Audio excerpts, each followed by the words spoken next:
Salut, c'est Elsa, embarquez avec moi à la découverte d'un artiste, d'un univers, d'un projet. C'est tout de suite dans Quand la musique est bonne. Un podcast Fossa FM. Bienvenue dans un nouveau Quand la musique est bonne et aujourd'hui je reçois Vincent, le chanteur du groupe Will Dation. Comment vas-tu ? Salut Elsa, ça va très bien et toi ? Ça va, merci. Alors, est-ce que ça se prononce comme ça le nom du groupe ou on la prononce plutôt à l'anglaise ? À l'anglaise plutôt, c'est mieux. C'est Wildation. Ok. Bon, écoute, je préfère te le demander. C'est vrai que d'instinct, je l'ai dit en français alors qu'effectivement, vous ne chantez qu'en anglais. Mais beaucoup de personnes le disent à la façon française, donc, mais ça, c'est pas grave. Alors, votre nouvelle EP, Beyond the Ride, alors, il est disponible depuis quelques semaines. Alors, on va évidemment en parler. Mais avant ça, j'aime commencer cette émission comme ça. Quel est ton premier souvenir lié à la musique dont tu te souviens ? Alors, le premier souvenir lié à la musique, c'est quand j'étais petit. Je suis allé dans un magasin et j'ai vu quelqu'un jouer du piano, en fait. Et c'est ce qui m'a donné envie de faire du piano. Au début, j'ai commencé avec le piano et après, je suis passé à la guitare. Oui, parce que alors, on va aussi un peu parler de ton parcours parce que avant de faire ce groupe-là, on a tous eu notre parcours forcément. Bien sûr. Et toi, tu chantes. Comment est-ce que on se rend compte qu'on chante juste surtout qu'est-ce qui fait aussi surtout qu'on se dit que la musique va être importante, que notre vie, notre métier va être lié à la musique? Ça a été un peu instinctif chez moi. J'ai toujours aimé la musique depuis que je suis tout petit. Donc oui, je me suis pas trop posé de questions par rapport à ça. J'ai commencé la musique très tôt. Je devais avoir 7 ans, je crois. Donc et j'ai jamais vraiment arrêté depuis. Donc je me suis jamais vraiment posé cette question de si j'aimais la musique ou pas, parce que ça a toujours été là en fait. Ouais, c'était instinctif. Exactement, oui. Alors, pendant près de 10 ans, toi, tu voyages et dans tes bagages, tu as de nombreuses compositions. Comment est-ce que tu imagines ces premières compositions-là ? Parce que tu l'as dit, tu joues de la guitare et tu joues aussi du clavier. Alors, oui, les voyages m'ont aidé énormément à composer. En fait, j'ai voyagé pendant 10 ans avec ma guitare en Australie, Nouvelle-Zélande, Canada, Sri Lanka. Enfin, j'ai découvert pas mal de jolis paysages et de belles cultures. Et en fait, chaque endroit, je me rappelle de chaque endroit où j'ai composé ces morceaux. En fait, il me faut un cadre, moi, pour composer. Okay. Et donc, du coup, le fait de voyager beaucoup et de m'arrêter à différents endroits, ça m'a énormément inspiré. Et ça m'a inspiré des textes, ça m'a inspiré des musiques. Et donc, voilà, je suis revenu avec tout ça et voilà. Et qu'est-ce que tu gardes de tes voyages ? Qu'est-ce que tu mets de tes voyages, de tes souvenirs dans tes musiques ? Eh ben, un peu tout, en fait. Il y a beaucoup d'influences, surtout. Genre en Australie, moi, je me suis beaucoup inspiré de John Butler Trio, qui est australien. J'ai justement fait du basking, donc de la musique dans la rue, à l'endroit où il a fait du basking aussi. Et voilà, en fait, chaque voyage, chaque endroit m'a permis d'avancer et de créer cette musique, quoi. Et comment est-ce que tu as choisi tes destinations ? Tu avais un trajet déjà de prévu ou alors tu t'es un peu laissé porter selon tes envies sur le moment ? Je me suis vachement laissé porter, à vrai dire. Donc, j'ai commencé par l'Australie, ça a été vraiment sur un coup de tête, quoi, du jour au lendemain. Je me suis dit, allez, je prends mes billets, je m'en vais. Et parce que j'avais jamais vraiment voyagé à l'étranger avant ça. Et donc, du coup, après, en rencontrant des gens, ça m'a emmené dans une autre destination, qui m'a fait repartir dans une autre destination après. Donc voilà, ça a été tout le temps sur un coup de tête, à vrai dire. Tu travailles souvent comme ça sur l'instinct ? Ouais, souvent sur l'instinct, ouais. Et ça marche plutôt bien, je trouve. Bon, en tout cas, ça marche bien pour le groupe, pour Wildation, parce que tu fondes avec Martin et Paul. Est-ce que tu peux justement les présenter ? Alors Martin, c'est le batteur et il fait les chœurs également. Et Paul, c'est le bassiste et il fait du moog aussi et des chœurs aussi. C'est quoi voilà. Du moog ?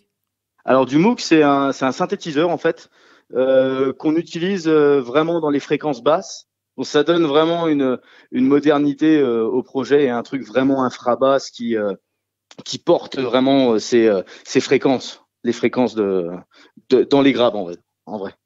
Comment est-ce que tu les as rencontrés? Alors, Martin, on était potes d'enfance, donc du coup, depuis la maternelle, on se connaît. Et avec Paul, on s'est rencontrés au lycée. Donc, on a tous eu des chemins un petit peu différents. Et Paul est arrivé dans le projet en fait en juin 2023. Il y avait un autre bassiste avant qui avait d'autres plans. Donc, Paul est arrivé en 2023 et donc du coup, voilà, c'est la finalité de Wildation, c'est nous trois maintenant. Et pourquoi avoir choisi ce nom de groupe justement? Parce que c'est toi qui l'as fondé. Ouais, alors Wildation, y a un petit peu une connotation voyage, hein, à vrai dire. C'est en fait la contraction entre wild qui signifie sauvage en anglais et nation qui représente un peu la civilisation. C'est un peu une invitation dans notre univers où on essaye de trouver un équilibre entre le côté organique de la folk et le côté urbain et électrique du rock. Ah bah, justement, j'ai vu qu'en fait vous vous définissiez comme un groupe de rock et de folk alternative. Est-ce que tu peux expliquer ce que, ce que tu entends et ce que tu appelles folk alternative? Parce que c'est vrai que finalement, on le sait dans la musique, on aime beaucoup mettre les artistes dans des cases pour les définir plus ou moins, mais en fait, ils pourraient appartenir à plein de cases. Et le fait est que finalement, le folk et le rock, forcément, peut-être qu'on va plus vous mettre dans une case que dans l'autre. Bien sûr. Alors, bon, le niveau folk, en fait, on a choisi folk alternatif parce qu'on n'est pas vraiment folk. On utilise en fait des guitares acoustiques et 12 cordes, donc c'est le côté folk. Mais nous, on rajoute en fait des effets dessus, de la distorsion, quelque chose qui est un petit peu inhabituel dans le domaine de la folk. Ouais. Et nous, on essaie vraiment de saturer en fait le côté organique de ces guitares pour en faire un son assez singulier en fait. Hein. Et en 2020, vous sortez votre première EP qui s'appelle First Seeds. Et C'est il est ça. suivi en 2021 d'un premier album qui s'appelle Polarity. Comment est-ce que ça se passe, la création de cet album-là? Alors, la création de cet album-là, ça s'est fait en fait. Le premier EP, il a été créé assez rapidement. Dès qu'on a commencé à composer, on s'est dit on va sortir un support. Et l'album s'est enchaîné directement après, pendant le Covid en fait. Donc, vu qu'on pouvait pas jouer vraiment sur scène, on s'est dit on va prendre le temps de créer un album qui nous représente. Et en vrai, j'avais déjà pas mal de bagages de composition et de texte, donc on a mis ça en œuvre.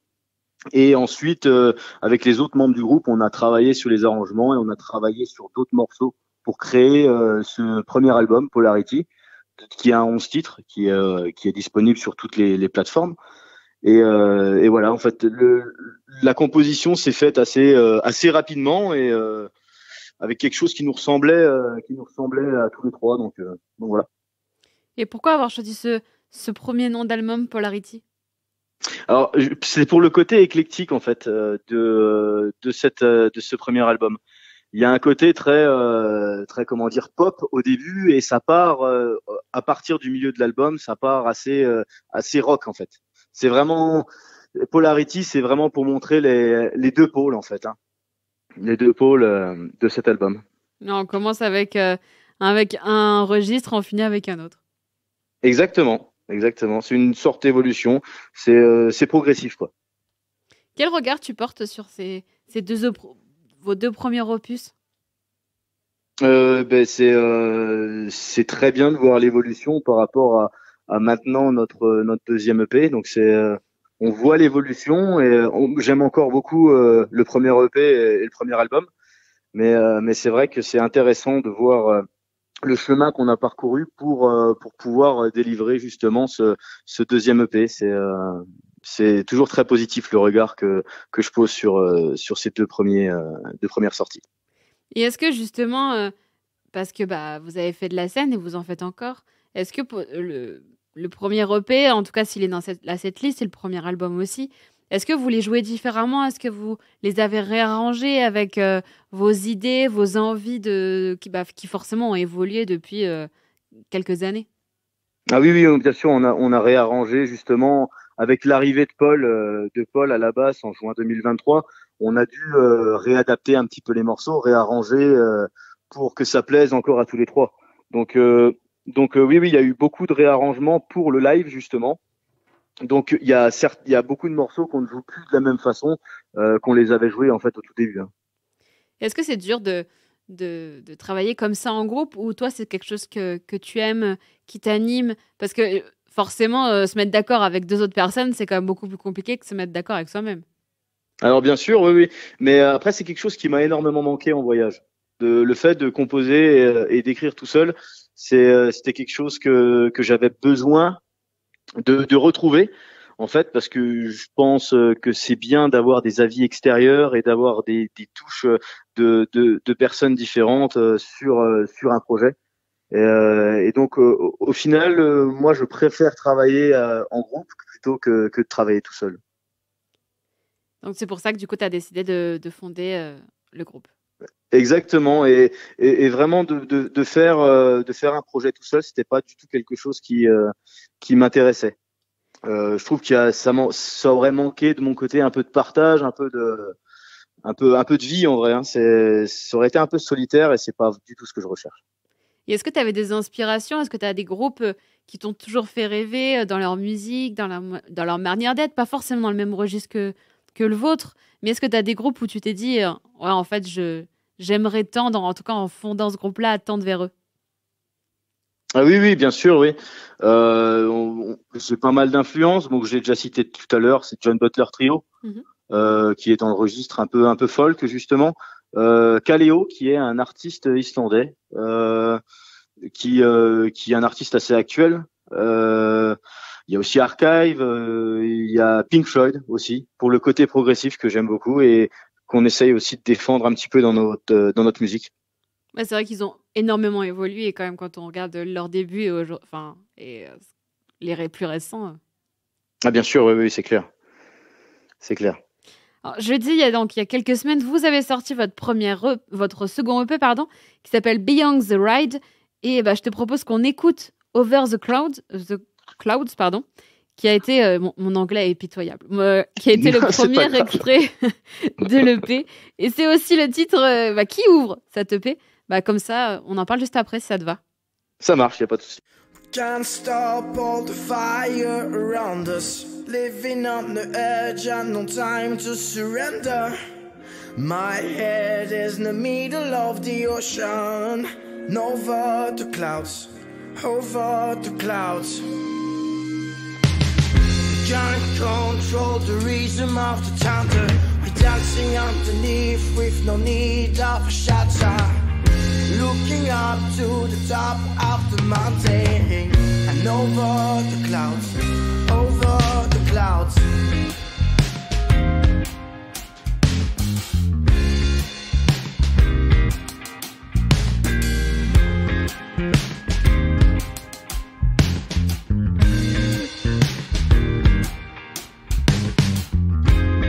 I don't care if it's a night or day. Please don't mind, but I will go my way. I've no time for breakdown, drama shit and fake plans, you know. I'd rather strive and follow my knees. I felt the try and living dreams. Mysteries above the mist. Clarity's right behind our fears. Can't stop all the fire around us. Living on the edge and no time to surrender. My head is the middle of the ocean and over the clouds, over the clouds. We can't control the rhythm of the thunder.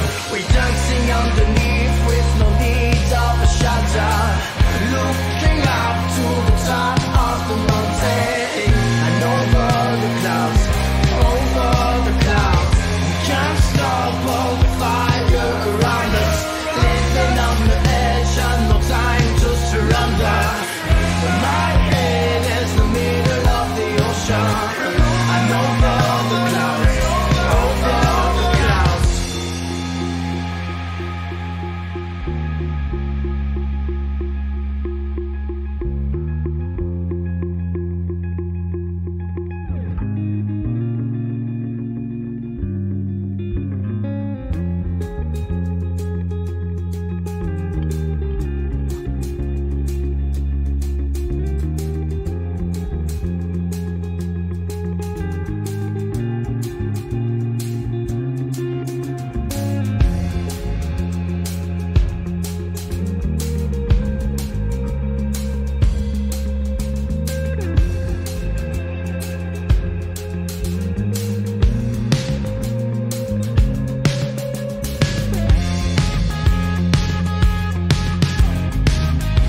C'était Oz Over the Clouds, issu de second EP de Wildation. Beyond the Ride. Vincent, tu es à mes côtés. Alors, dans ce groupe, vous êtes 3. Et justement, comment est-ce que vous travaillez vos chansons? Parce que est-ce qu'il y a eu une différence de travail entre le premier et le second album? Sachant que forcément, j'imagine qu'avec le premier, tu avais eu le temps pendant ton voyage de composer et d'écrire des chansons, et que peut-être le second un peu moins. Ah, le second, oui, bien sûr. Ouais. Le second, il s'est fait beaucoup en jam session, en fait. Donc, par exemple, il y avait un du groupe qui arrivait avec une idée de musique, ou par exemple, j'arrivais avec une idée de riff de guitare ou une idée de voix, et on essayait de développer quelque chose qui nous ressemblait à tous les trois. Sachant qu'on a des influences musicales assez différentes tous les trois, il faut qu'on trouve vraiment cet équilibre pour que ça plaise à tout le monde, en fait, hein, pour que sur scène ça se ressente, qu'on aime jouer cette musique. Oh, vous travaillez un peu à la Queen. Peut-être un petit peu, ouais. Peut-être un petit peu, ouais. On aime bien. Je trouve ça bien, hein, de travailler à plusieurs. Hein, comme je l'ai dit, hein, ça apporte des visions différentes et ça crée quelque chose qui est assez extraordinaire, je trouve. C'est un petit peu la pochette de l'EP. Elle représente un petit peu cette esthétique. En fait, c'est 3 atomes qui sont d'influences différentes, mais qui se rassemblent pour faire une musique qui est celle de Wildation, en fait. Justement, vu que tu parles de la pochette, moi, c'est vrai que je suis graphiste, donc forcément, il y a aussi ce côté graphisme qui m'interroge beaucoup dans la musique, justement. J'imagine que les 3 cercles, comme tu les appelles, les 3 atomes, représentent chacun l'un de vous? Exactement. Ça représente nous 3, en fait. Ça représente nos influences et comme je l'ai dit, ça se rapproche pour vraiment créer cette entente musicale et cette esthétique qu'on recherche vraiment, en fait. Hein. Et est-ce qu'il y a un atome qui te représente vraiment toi et les garçons? Ah, je suis peut-être celui du milieu, on va dire. Ouais. Oui, et celui des 2 côtés, c'est Martin et Paul, ouais, qui rajoutent leur petit truc et puis pour créer cette musique. Ouais, cette unité finalement. Exactement, cette unité, voilà. Alors, toutes vos chansons sont en anglais, pour mon plus grand bonheur et ma prononciation incroyable. Alors que vous êtes tous les 3 français, enfin en tout cas francophones, je ne sais pas si vous êtes que français, mais pourquoi est-ce que vous avez choisi l'anglais? Parce que c'est plus facile pour vous de vous exprimer en anglais? Alors, l'anglais, en fait, c'est pas ma langue maternelle et j'ai appris à la maîtriser assez tard en voyage, du coup. Et j'ai toujours aimé les sonorités qui dégagent de cette langue. Et c'est vrai qu'à chaque fois qu'on compose un nouveau morceau, le titre me vient instinctivement en anglais, en fait. Donc c'est très étrange, mais bon, c'est vraiment des sonorités qui me plaisent. Et c'est aussi sur le fait de la simplicité pour moi d'écrire en anglais. Le français même si c'est ma langue maternelle, c'est une langue qui est assez dure à maîtriser. Et donc peut-être un jour j'écrirai en français, mais pour l'instant je développe l'anglais parce que j'aime beaucoup cette langue, en fait. Hein. Oui, en fait, tu réfléchis pas, tu réfléchis en anglais, en fait, totalement les chansons, quoi. Exactement, je la réfléchis en anglais, instinctivement. Et en plus des mots, en plus de l'anglais, il y a aussi dans certaines de vos chansons, parce que je ne sais pas si elle y est partout, mais il y a aussi une guitare à 12 cordes.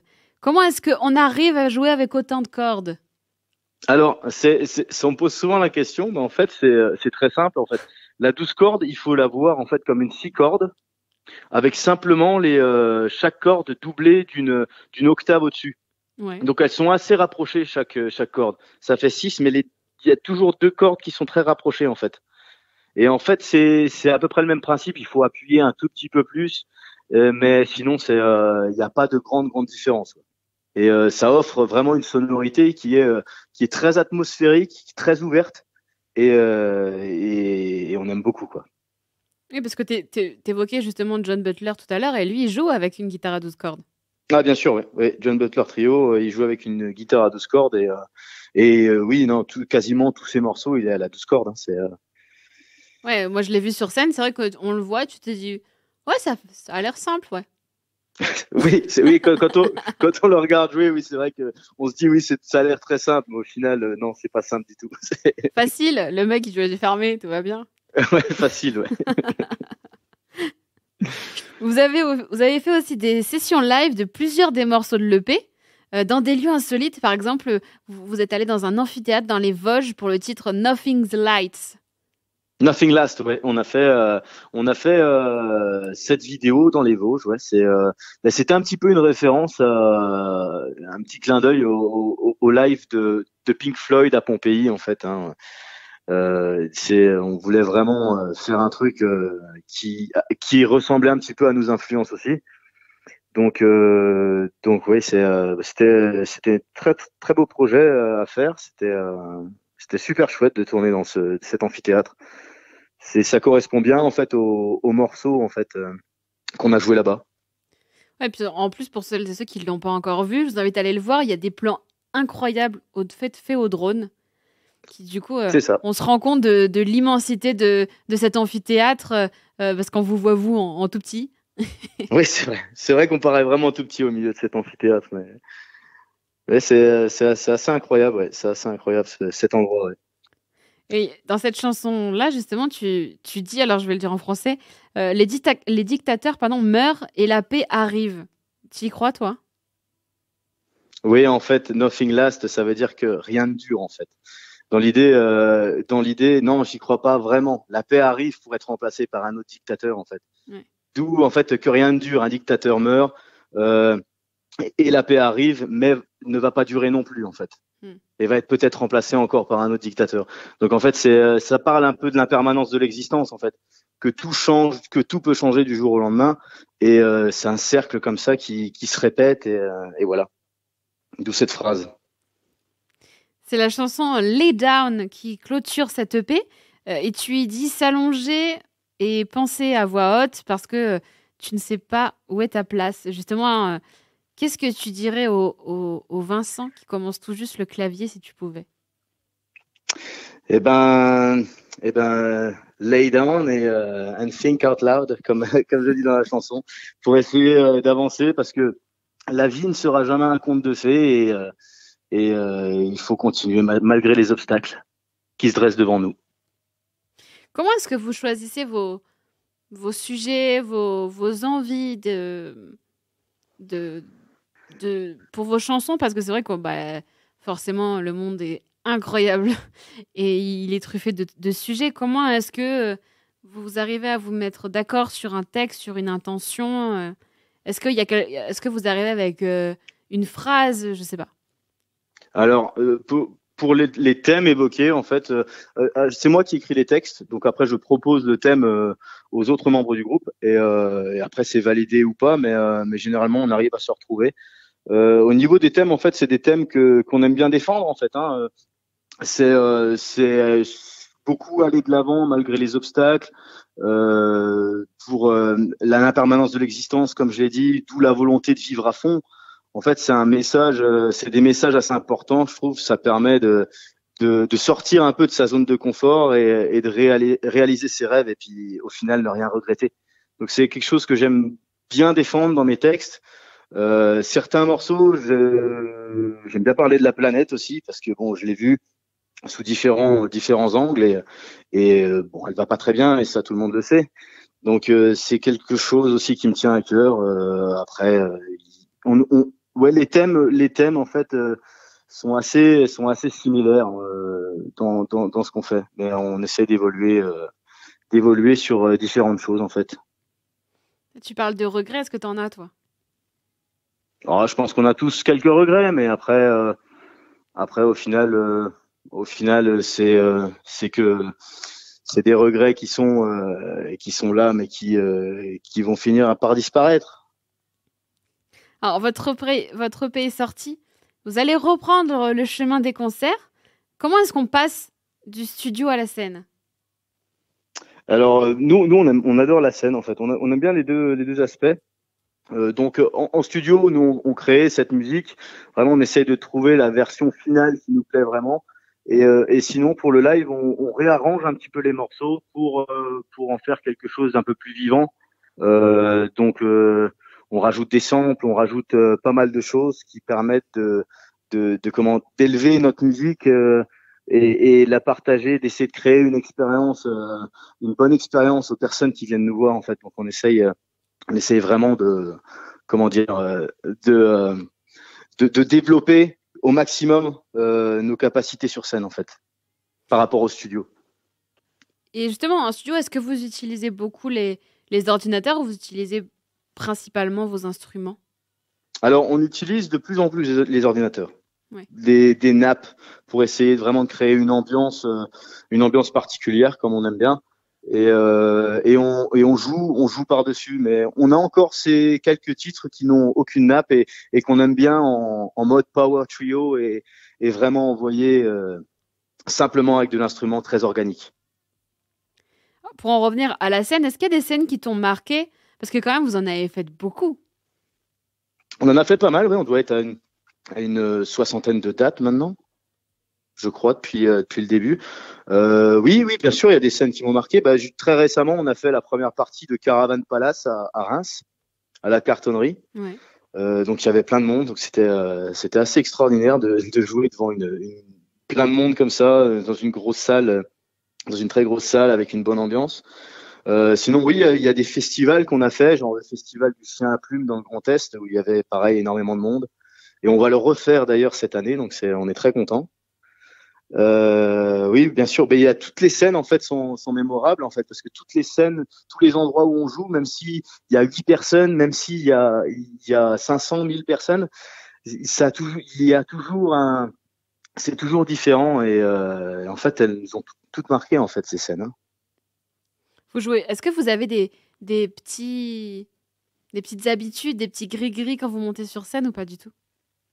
Non, pas vraiment. Non, on monte sur scène. Si on saute un petit peu avant, histoire de bien se mettre dans l'énergie et puis voilà, puis on rentre sur scène et c'est parti. Tu évoquais votre première partie à Reims. Justement, comment est-ce qu'on se dit, bon, on monte sur scène avant quelqu'un que finalement les gens sont venus voir et nous, ils nous attendent pas.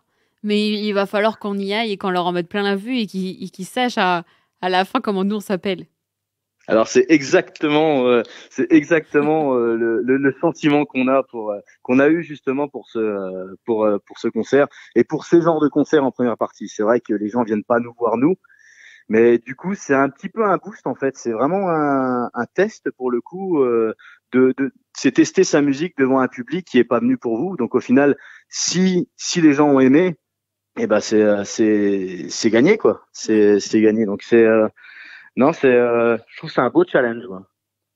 Très très stressant à vrai dire, mais c'est un très beau challenge. Ouais, ça je veux bien te croire. Et est-ce que ça vous arrive, du coup, de profiter des premières parties ou même des concerts pour tester des éventuelles chansons qui sont pas encore sorties?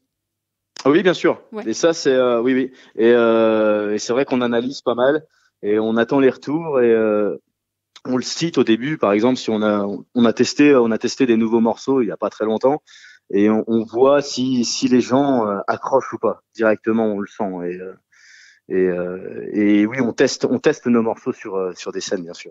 Il y a des morceaux que vous avez laissé tomber comme ça? Non, c'est pas trop arrivé. Il y a certains morceaux aussi, on en a fait tomber un, justement. C'est arrivé qu'on s'est dit que ça marchait pas, mais ça arrive. Hein, ça fait partie de la musique. Oui. Et peut-être ça nous convenait, mais on n'avait pas l'impression que ça fonctionnait en face. Donc, on a laissé tomber cet aspect, cette musique en tout cas. Sont comme les humoristes. Oui, bien sûr, ouais. C'est comme les humoristes qui vont tester leurs blagues. Et ben nous, on teste des fois notre musique et des fois ça passe, et ben des fois ça passe pas. Et ça fait partie du chemin musical en fait. Hein. Bien sûr. Mmh. Et du coup, est-ce que il y a déjà des morceaux que vous avez fait sur scène qui arriveront sur votre deuxième album? Bien sûr, ouais. Donc on en a déjà 2 là du coup qu'on a testé, qu'on a bien travaillé et qui seront sur le deuxième album. Et on est déjà en cours de création pour les autres morceaux. On a pas mal d'ébauches, pas mal de voix, pas mal d'idées, donc ça va suivre très rapidement. Vous travaillez rapidement les morceaux? On va pas dire rapidement parce qu'on essaye vraiment de prendre le temps et du recul surtout. Donc on enregistre à chaque fois un premier jet, on va dire, et on réécoute et ça arrive des fois où on se dit, on pensait le jour où on a enregistré que c'était bien et à réécouter on se dit au final c'était pas si bien que ça. Et du coup on réessaye de réajuster, de réajuster. Donc non, on prend quand même du temps. Ouais. Mais on essaye vraiment de garder du temps à la création dans notre projet. Donc on ne passe pas notre temps, on répète beaucoup sur nos lives, mais on essaye toujours de se garder un petit peu de temps à la création parce que c'est important de sortir des choses nouvelles pour nous et pour le public. Et on aime bien se renouveler aussi. On veut pas proposer tout le temps le même concert. On aime bien rajouter des nouveaux morceaux, les tester et voilà, évoluer comme ça. Est-ce que tu as une idée de la date de sortie de l'album ou pas du tout? Alors pas du tout. Là, je pourrais pas m'avancer là-dessus. On espère vraiment fin 2025 parce que bon, il y a quand même un gros travail à faire dessus. On aimerait bien sortir un 11-12 titres. Ouais. Donc et sans les morceaux de l'EP, donc 11-12 titres nouveaux.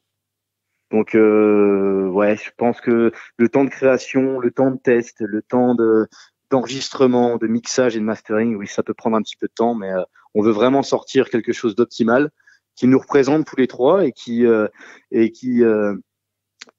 plaise en fait, qui plaise au public également. Et au niveau de la partie studio, vous enregistrez, vous, tout seul, ou vous passez par quelqu'un?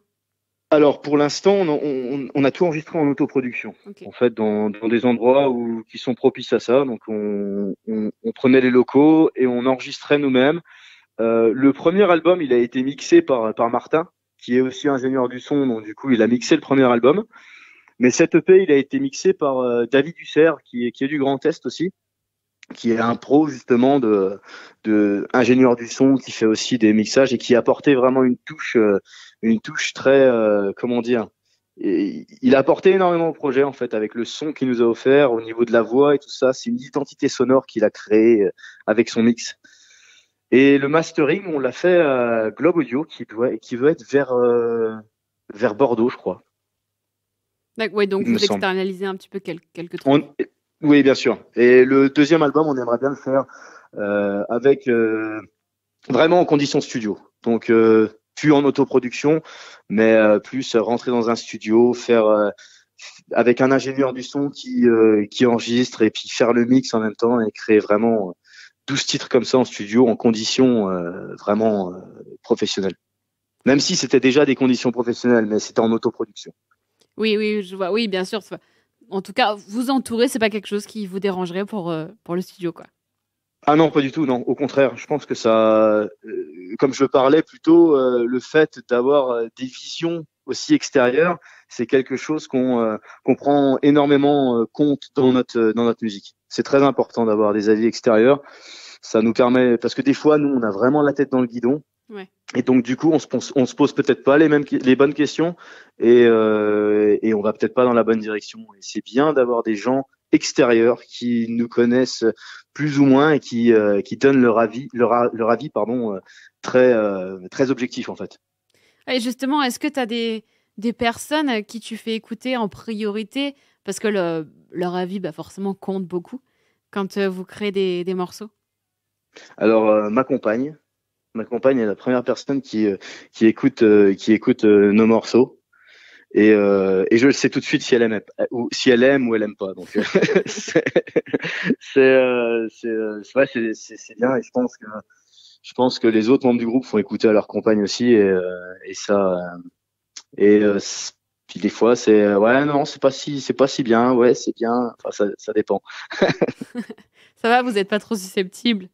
Non, ça va. Ben non, il faut pas être susceptible en fait. Hein. C'est bon, bien sûr, l'ego des fois, quand on est vraiment sûr que c'est un truc qui est bien et qu'on nous dit bon bah c'est pas si bien, bah, c'est sûr que l'ego, on a tous un petit peu d'ego et ça prend un petit coup, mais c'est pas grave, on survit et puis et puis on avance comme ça. C'est bien d'avoir de se remettre en question tout le temps pour créer vraiment quelque chose d'optimal en fait. Hein. Bien sûr. Avant qu'on écoute ces 12 titres qui figureront en plus, 12 nouveaux titres qui figureront sur votre deuxième album, qu'on espère arriver d'ici 2025. On espère aussi, oui. On va écouter un autre titre de l'EP qui est disponible, tu l'as dit, partout, comme d'ailleurs les précédents qu'on a évoqués. Et je te propose même qu'on se quitte sur un titre que je te propose de choisir et même d'introduire. Eh ben, on peut écouter Nothing Last, du coup. Ouais. Donc Nothing Last, on avait fait justement cette vidéo à l'amphithéâtre de Grand. Et ça parle en fait de l'impermanence de l'existence. Demain, tout peut s'arrêter en fait. Donc, faut faire ce qui vous plaise dans la vie et pour réaliser ses rêves de gosse et parce que demain, tout peut s'arrêter. Rien ne dure. Merci Vincent d'avoir été avec moi. Merci à toi, Elsa. Merci en tout cas. Merci aussi de nous avoir un peu ouvert les portes de votre trio. On avait un peu, en tout cas, moi j'ai eu l'impression, le temps de cette émission, d'être un quatrième membre presque, tu vois. Ah c'est cool, ça fait plaisir. Ça fait plaisir. Bon, en tout cas, on vous attend pour un concert dans le sud du côté de Marseille. Et on espère vraiment venir un jour du côté de Marseille. Donc on lance un appel aux programmateurs de Marseille et alentours pour nous faire jouer dans votre belle ville et dans votre belle région. N'hésitez pas parce qu'en tout cas ça vaut le coup. Et puis au cas où il faille les convaincre, on écoute tout de suite Nothing Last.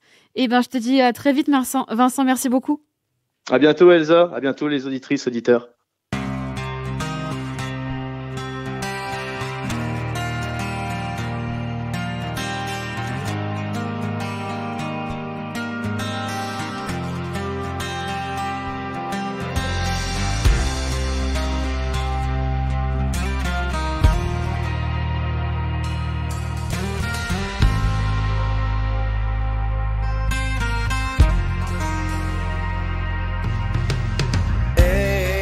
Trouble mine, here comes the spring.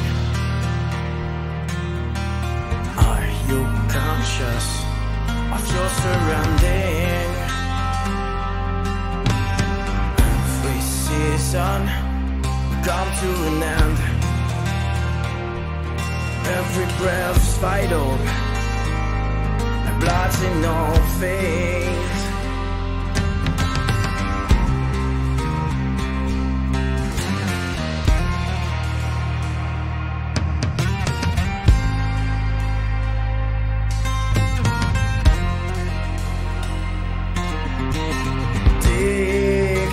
Die, peace comes along.